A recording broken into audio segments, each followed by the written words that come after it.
कांग्रेस पर फिर गहराया संकट, क्या फूकेंगे कोई मंत्र? चुनाव से पहले कांग्रेस का होगा बंटा धार, क्या कर पाएंगे करोड़ों का इंतजाम? कांग्रेस और बीजेपी की टकरार, किस पर टूटेगा मुसीबत का पहाड़? इनकम टैक्स विभाग से कांग्रेस पार्टी को बड़ा झटका लगा है। इनकम टैक्स विभाग ने कांग्रेस पार्टी को 1800 करोड़ का रिकवरी नोटिस भेजा है। यह नोटिस साल 2017 से 18 से लेकर 2020 से 21 के लिए भेजा है। आईटी डिपार्टमेंट द्वारा भेजी गई इस नोटिस में टैक्स के साथ ही जुर्माना और ब्याज भी जोड़ा गया है। वहीं इस पूरे मामले में बड़ी जानकारी भी सामने आई है। बता दें, यह नोटिस कांग्रेस को क्यों जारी किया गया है, इसके पीछे की वजह भी सामने आ गई है। सूत्रों से मिली जानकारी के अनुसार अप्रैल 2019 के इनकम टैक्स सर्च से पता चला कि कांग्रेस ने मेगा इंजीनियरिंग और बी कमलनाथ के जरिए कैश प्राप्त किया था। कई सालों यानी कि 2013 से 14 से अप्रैल 2019 तक मिला कैश 626 करोड़ रुपए तक था। मेगा इंजीनियरिंग से पाया गया कैश ठेकों के लिए था, जबकि कमलनाथ से मिला कैश एक बड़े कथित भ्रष्टाचार घोटाले का था, जिसमें वरिष्ठ नौकरशाहों, मंत्रियों, व्यापारियों समेत कई लोगों से रिश्वत वसूली शामिल थी। इसकी पुष्टि कई तरीकों यानी कि सर्च के दौरान मिले दस्तावेज, व्हाट्सएप मैसेज, दर्ज किए गए बयान आदि से हुई है।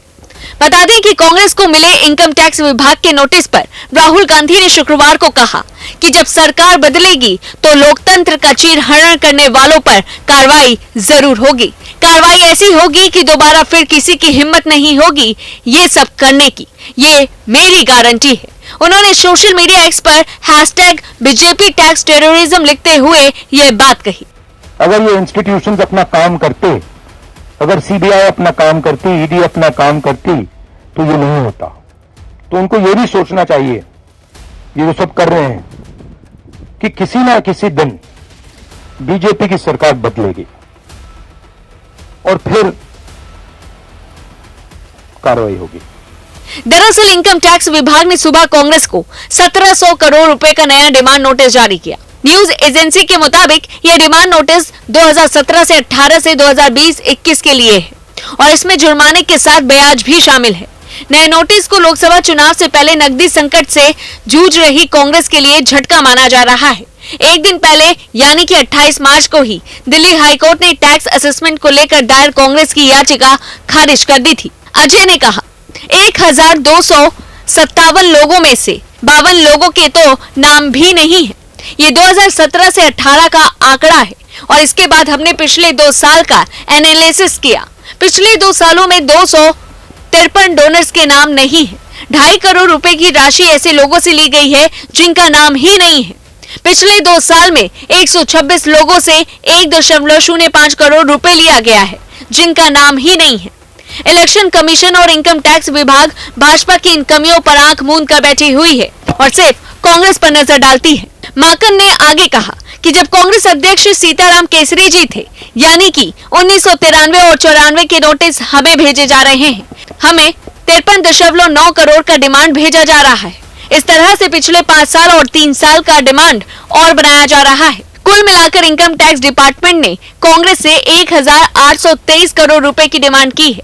ये कहां का लेवल प्लेइंग फील्ड है। अगर नियम सबके लिए बराबर है तो भाजपा से 4600 करोड़ रुपए की डिमांड जारी करनी चाहिए। बताते चले कि इनकम टैक्स डिपार्टमेंट से 200 करोड़ का जुर्माना लगाने और उसके अकाउंट्स फ्रीज करने के बाद कांग्रेस पहले से ही पैसों की कमी से लगातार जूझ रही है। हाईकोर्ट से कोई राहत न मिलने के बाद यह भी कयास लगाए जा रहे हैं कि पार्टी सुप्रीम कोर्ट का रुख कर सकती है।